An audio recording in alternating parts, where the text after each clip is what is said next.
एक बार की बात है, एक घोड़े और एक गधे में बहस हो जाती है। वो दोनों आपस में बात कर रहे होते हैं और इतने में गधा घोड़े से कहता है, तुम्हें पता है कौवा सफेद रंग का होता है। तो घोड़ा हंसने लगता है और गधे से कहता है, तुम सच में गधे ही हो, कौवा काले रंग का होता है। लेकिन गधा उसकी बात नहीं मानता और कहता है कि नहीं, कौवा सफेद रंग का होता है। घोड़ा उसे बहुत समझाने की कोशिश करता है, लेकिन गधा उसकी बात नहीं समझता।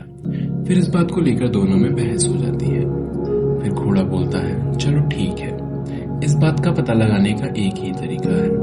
हम दोनों जंगल के राजा शेर से पूछ लेते हैं कि कौवा किस रंग का होता है। गधा इस बात के लिए तैयार हो जाता है और वो दोनों शेर के पास जाने लगते हैं।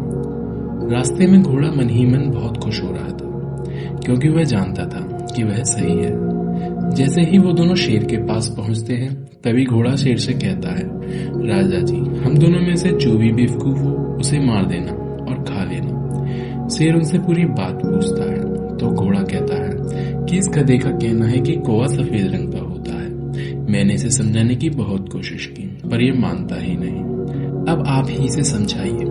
शेर सारी बात समझ जाता है और घोड़े से पूछता है, तुमने कहा था कि तुम दोनों में से जो भी बेवकूफ हो मैं उसे मार दूं। घोड़ा हाँ में जवाब देता है तो शेर उससे कहता है, तो मैं तुम्हें मार सकता हूँ। घोड़ा ये बात सुनकर बहुत डर जाता है और घबराते हुए शेर से पूछता है, जनाब, मैंने क्या बेवकूफी की। शेर कहता है, तुम ये जानते हुए भी कि ये गधा है, इसे समझाने की कोशिश कर रहे हो।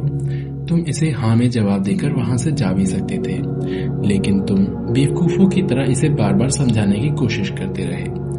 अब बताओ, तुम दोनों में से बेवकूफ कौन है।